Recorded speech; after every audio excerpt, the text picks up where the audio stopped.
Right Honorable Raila Odinga, former Prime Minister of the Republic of Kenya, my colleague Honorable John Bandi from the National Treasury, Duale Sohome, our Minister for Lands, Public Works, Housing and Urban Development, the Ambassador of Azerbaijan will be our host. His government will host us in COP29. Distinguished guest partners, ladies and gentlemen, good morning. I want to begin by expressing my appreciation to my esteemed colleagues for organizing this very, very important meeting, and to the Right Honorable Raila Odinga for his presence today. His role as our candidate for the African Union chairperson and his experience as a former special envoy for infrastructure development in Africa are very invaluable and very dear to us. And because I have an opportunity here, and let me say it, 16 years ago, myself, the Honorable John Bandi, the current president, served in his government when he was the Prime Minister. The current president of the Minister for Agriculture, my friend, me and Honorable Badi were deputy ministers busy answering questions in those days. So we know our candidate. We know his experience. We know his capabilities. We are presenting a tested, experienced African statesman, a Pan-Africanist to the continent. And we are very proud that today you have joined us, Your Excellency. I also want to extend my appreciation to the African Union Commission, United Cities and Local Governments of Africa, the 14 national focal points of the Building Resilience for Urban Poor, the African Designated Authorities Network, Aden, and all our supporting partners. Your collaboration in addressing the climate change challenge affecting our most vulnerable population in both the rural and urban areas is critical, crucial, and important for us today. This meeting is not just timely, it is urgent. And why do I say so? We have witnessed catastrophic floods globally and with severe repercussions in Kenya and other vulnerable regions of Africa. Coming home, the recent floods in Kenya resulted in over 300 deaths, displaced more than 400,000 people, destroyed thousands of homes, and damaged our very critical national infrastructure, including roads and bridges. The destruction of livestock and farmland further exhibits the crisis we are talking about. And before these floods, Kenya endured one of the worst droughts in its history, displacing over 256,000 people and leaving 4.4 million people facing very severe food insecurity. All these combined impacts of floods and droughts have costed Kenya at least 5% of our GDP. And the effects of the poorest segments of our population, which are found both in the rural and in the urban, is very devastating. In Nairobi city, for example, 72% of our population are affected by the floods, with 54% of their livelihood and households completely displaced.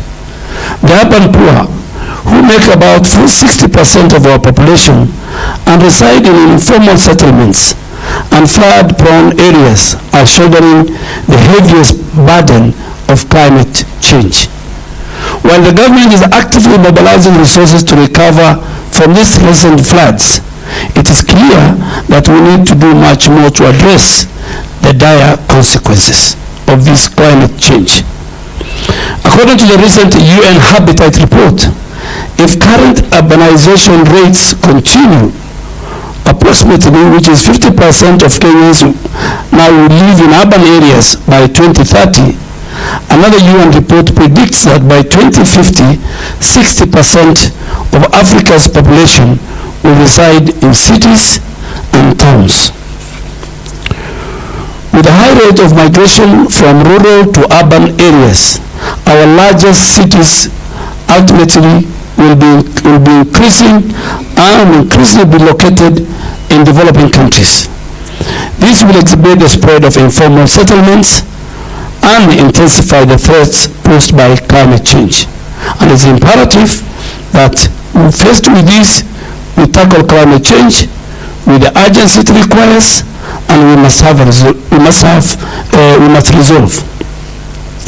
At the continental level, adaptation remains our top priority, and as the current chair of the Committee of African Heads of State on Climate, that is Kenya, our President Ruto, and the chair of the African Group of Negotiators led by our Special Envoy on Climate Change, Ambassador Ali Mohammed, we are committed to making adaptation a key important focus in all our multilateral processes as a country.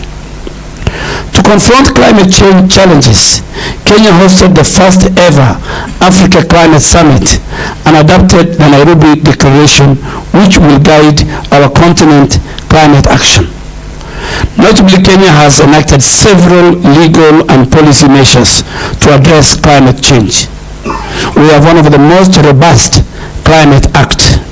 My ministry is currently spearheading the 15 billion tree growing strategy to safeguard our catchment areas and enhance resilience, alongside other pivotal initiatives that promote climate action through carbon markets. In the last 8 months, we have planted over 400 million trees, and we keep on planting them. We are also integrating climate change considerations across all sectors of our economy, in alignment with the bottom-up economic transformation agenda known as BETTER of our 5th administration. I am proud of the 2 Kenyan-led initiatives that will be discussed here today, the BICRAP and the FLOCA. These programs aim to develop and implement infrastructure and social programs in order to build resilience among our most vulnerable populations, including children, the elderly, women, and the people with disability, as committed in the Nairobi Declaration. Both programs are part of the National Climate Action Plan, FLOCA, and in particular has successfully mobilized financing at both the community level through our county governments. This pioneering program success must be expanded across the continent and to our urban centers. Distinguished guests, ladies and gentlemen, the launch of backup by the UN Secretary General in 2019 and its implementation plan by President William Ruto at the African Climate Summit marks a significant step forward in our deliberation. Now, 5 years on, we must advance its implementation.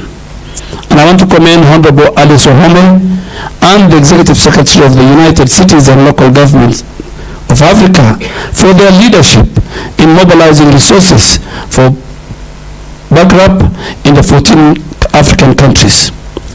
The successful implementation of this program requires a united effort.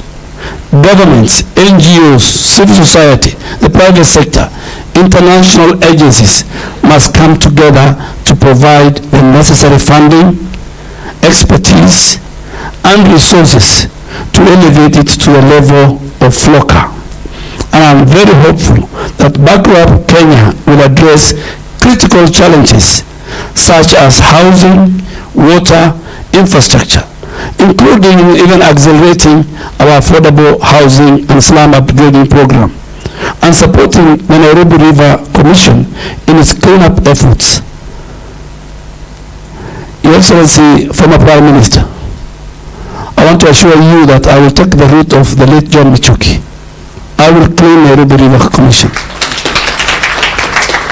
I will take the route of Wangari Mathai in saving Karura Forest today, that we will enjoy. So the 141 industry players and many people who we have done through traceability and who are polluting the rivers, Nairobi rivers, you better think twice. There's a new sheriff in town. I will deal with it. We must see the blue waters of these rivers, all the way from Kikuyu to the end of the eastern part of Nairobi. Nairobi, Your Excellency, former Prime Minister, is the environmental capital of the world. That's why we have UNEP here. And because you spearheaded our constitutional making of 2010, Kenyan constitution is a green constitution. From the preamble, the fourth of the preamble, to many articles, they talk about how the environment is our heritage. We must preserve it, we must protect it for now and for the future generation.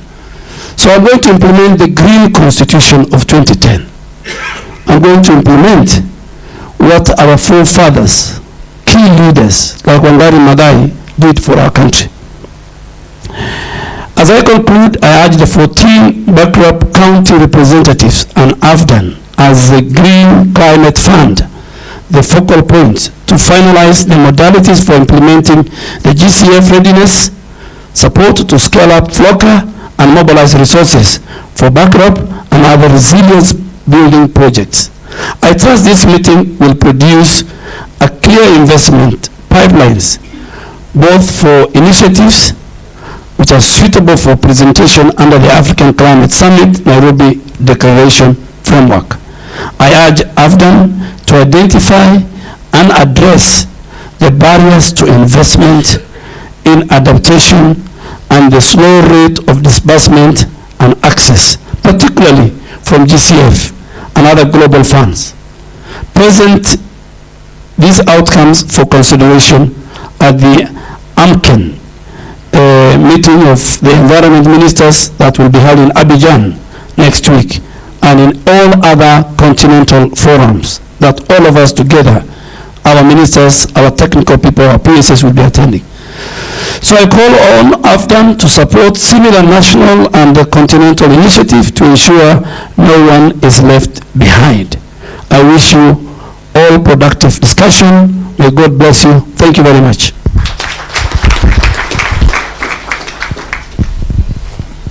Thank you very much.